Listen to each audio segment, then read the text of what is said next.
പോസിറ്റീവായിട്ട് ചിന്തിക്കുന്ന ആൾക്കാരുണ്ട്. എല്ലായ്പ്പോഴും പോസിറ്റീവായിട്ട് ചിന്തിക്കണം എന്ന് ഞാൻ പറയില്ല.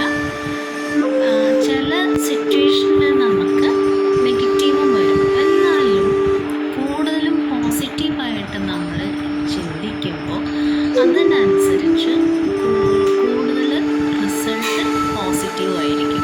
നമ്മളുടെ എഫേർട്ടും നമ്മളുടെ കോൺഫിഡൻസും പോസിറ്റീവ് തിങ്കിങ്ങും ഇതെല്ലാം ചേരുമ്പോൾ നമുക്കതിൻ്റെതായിട്ടുള്ള പോസിറ്റീവ് റിസൾട്ട് വരും. അപ്പോൾ ഞാനൊരു കഥ പറയുകയാണെങ്കിൽ, ഒരു ഇൻ്റർവ്യൂ സ്ഥലത്ത് രണ്ട് പേര്, ഒന്ന് പേര് പറയുന്നില്ല, എയും ബിയും.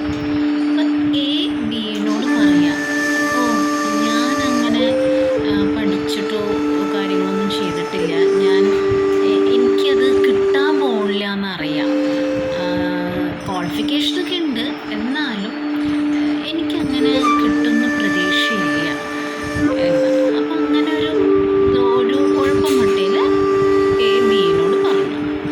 ബി പറഞ്ഞു, നമുക്ക് കുറച്ച് എനിക്ക് നീ പറഞ്ഞ പോലെ ഞാൻ പഠിച്ചിട്ടുണ്ട്, പക്ഷെ ഞാൻ ഇൻ്റർവ്യൂവിൻ്റെ പ്രിപ്പറേഷനും കാര്യങ്ങളും ചെയ്തിട്ടുണ്ട്, പിന്നെ എനിക്ക് ആ ഒരു കോൺഫിഡൻസ് ഉണ്ട് എനിക്ക് കിട്ടും എന്നുള്ളത്. അപ്പോൾ ആ ഒരു പോസിറ്റീവായിട്ടുള്ള നല്ലൊരു പ്രതീക്ഷയുണ്ട് എനിക്ക്. അപ്പോൾ കിട്ടും എന്നാണ് ഞാൻ വിചാരിക്കുന്നത്. പിന്നെ ഇൻ്റർവ്യൂ രണ്ടുപേരും അറ്റൻഡ് ചെയ്തു. ഈ പറയും പോലെ ആർക്കാണ് കിട്ടിയത് ജോലി? പോസിറ്റീവായിട്ട് ചിന്തിച്ച ആൾക്ക്, അതായത് ബി എന്ന ആൾക്കാണ് ജോലി കിട്ടിയത്. എന്തുകൊണ്ടാണ്?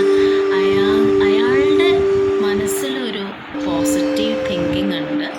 അതേപോലെ തന്നെ എഫേർട്ടും അയാളെടുത്ത് മുന്നോട്ട് പോവുകയും പിന്നെ ആ ഒരു കോൺഫിഡൻസ് ചെയ്തപ്പോഴാണ് അയാൾക്ക് ആ ഒരു പോസിറ്റീവ് റിസൾട്ട് കിട്ടിയത്. അപ്പോൾ നമ്മൾ കഴിയുന്നതും എല്ലാവരും പോസിറ്റീവായിട്ടും എപ്പോഴും ഈ ഞാൻ നേരത്തെ പറഞ്ഞ പോലെ എപ്പോഴും നമുക്ക് പോസിറ്റീവായിട്ട് ചില സിറ്റുവേഷനിൽ ഇരിക്കാൻ പറ്റില്ല. എന്നാൽ കൂടി കുറേയൊക്കെ നമ്മൾ നെഗറ്റീവ്, ഇപ്പോൾ ഞാൻ വേറൊരു കാര്യം പറയുകയാണെങ്കിൽ, നമ്മൾ എന്ത് നെഗറ്റീവ് വിചാരിക്കുന്നു ആ ഒരു നെഗറ്റീവ് എനർജി അവിടെ ഫോം ചെയ്ത് അത് സത്യമാകുന്നു. അതേപോലെ തന്നെയാണ് പോസിറ്റീവായിട്ട് നമ്മൾ ചിന്തിക്കുമ്പോൾ പോസിറ്റീവിൻ്റെ എനർജി അവിടെ ഫോം ചെയ്യും, അതേപോലെ സത്യമായി ഭവിക്കും ചെയ്യും. അപ്പോൾ നമ്മളെല്ലാവരും